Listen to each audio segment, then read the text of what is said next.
ये जब आपने सारा सर्च किया, ये सर्जरी मैंने करवानी है बच्चे की, उस वक्त क्या फिर लोगों ने रोका भी कि यार बच्चा छोटा है, आप ये सर्जरी करवा रहे हैं, पता नहीं ये होगी सही नहीं, क्योंकि हमें तो पता नहीं होता ये। बिल्कुल बिल्कुल ऐसे ही था, लोगों ने भी रोका और मैं खुद भी डरती थी क्योंकि मेरा Abdullah was my first child और डर लगता था कि अल्लाह ना करे कि it's a major surgery, brain include है, खुदा ना खास्ता कुछ हो ही ना जाए।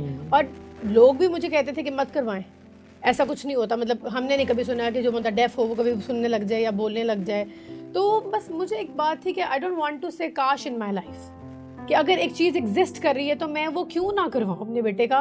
कल को मैं सारी ज़िंदगी में जब सोचती थी कि अब्दुल्ला की पूरी लाइफ है, अब्दुल्ला कैसे गुजारेगा, मतलब 10 मिनट के लिए कान बंद कर रहे हैं आप अपने और आप सोचे ज़िंदगी गुजरती है? नहीं।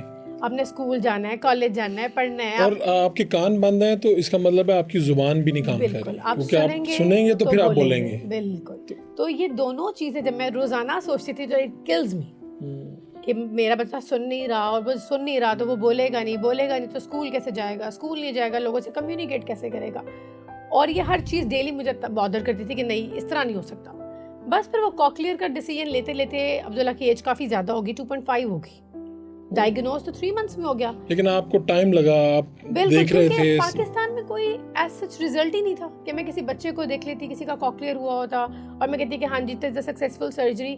फिर अल्हम्दुलिल्लाह मुझे बाहर से अवेयरनेस हुई, अमेरिका से मेरे अब्बू के एक दोस्त हैं, उनके बेटे का कॉक्लियर हुआ था अमेरिका में। ओके, तो वहाँ से देख के आपको जरा हौसला हुआ कि उनको देख के ये हुआ कि he is living a very nice life. लेकिन ये था कि उनकी स्पीच अभी इतनी क्लियर नहीं थी, स्पीच में थोड़े से थे डिसऑर्डर क्योंकि उसकी भी सर्जरी जरा बड़ी एज में हुई। तो इट्स लाइक दैट कि जितनी सर्जरी छोटी एज में हो जाएगी ना उतनी ही बेनिफिशियल है। जबरदस्त। डॉक्टर्स कहते हैं कि 5 years से जितनी जल्दी आप सर्जरी करवा लेंगे ना उतना ही बेनिफिट है। तो आपने फिर आखिरकार करवा ली? आखिरकार फिर मैंने कहा नहीं अब करवानी ही है इंशाल्लाह। तो पाकिस्तान से करवाया? जी, डॉक्टर नदीम मुख्तार हैं, ये बैठते हैं हिजाज हॉस्पिटल के सामने, इनका क्लिनिक है, लेकिन जो सर्जन है वो यूके से आते हैं। अच्छा। उनको यूके से बुलवाया क्योंकि वो यहाँ पे कोई सर्जन भी तब ऐसा नहीं था और सर्जरी थी नहीं यहाँ पे। अब है अभी भी सर्जन बाहर से आते हैं, बाहर से आते हैं, सर्जरी करते हैं, चले जाते हैं। वो ये कि बच्चे जो भी स्केजुलाइज्ड होते हैं तो वो सर्जन को बाहर से बुलाया जाता है और वो आते हैं, डॉक्टर इकबाल खान, और वो ही सर्जरी करते हैं। जब आपने ये करवाया, प्रोसीजर करवाया, कितनी देर बाद फिर क्या होता है इसका एग्जैक्टली, तब क्या हुआ? बिल्कुल, अब जब ये प्रोसीजर हो गया, सर्जरी हो गई, उसके पहले तो उन्होंने सारा बैंडेड कर दिया क्योंकि वो क्रिटिकल सर्जरी। तो उसके बाद 1 महीने के बाद जब इसके वो स्टिचेस हील हुए तो फिर आउटर डिवाइस लगी। ठीक है। आउटर डिवाइस जब लगती है तो आपको आवाज़ आनी शुरू हो जाती है। बट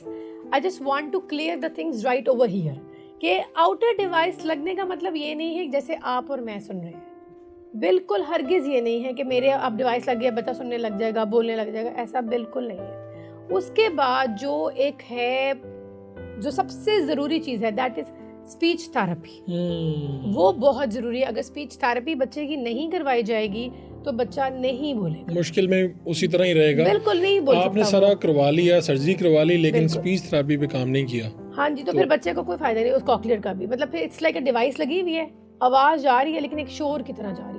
वो आवाज़ों में तब्दीली नहीं हुई, लैंग्वेज में तब्दीली नहीं हुई, स्पीच आई नहीं। आप यानी अब्दुल्ला फिर कब बोलना शुरू हो गया? यानी अब्दुल्ला माशाल्लाह 3 months का था कि अब्दुल्ला ने पहला वर्ड बोला, दैट वाज नाना, और फिर नाना के बाद रैपिडली मामा, बाबा। तो पहली मर्तबा जब बोला वो तो that was a precious moment ना कि अब्दुल्ला ने जब नाना बोला तो वो तो बियॉन्ड एवरीथिंग था, क्योंकि अब मैं तरस गई भी थी अब्दुल्ला के मुंह से कोई भी लफ्ज़ सुनने के लिए।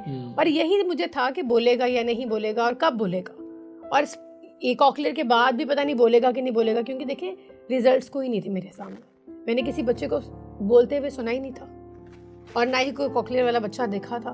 तो ये एक वो सर्जरी थी जो शायद किसी को पता ही नहीं थी पाकिस्तान में।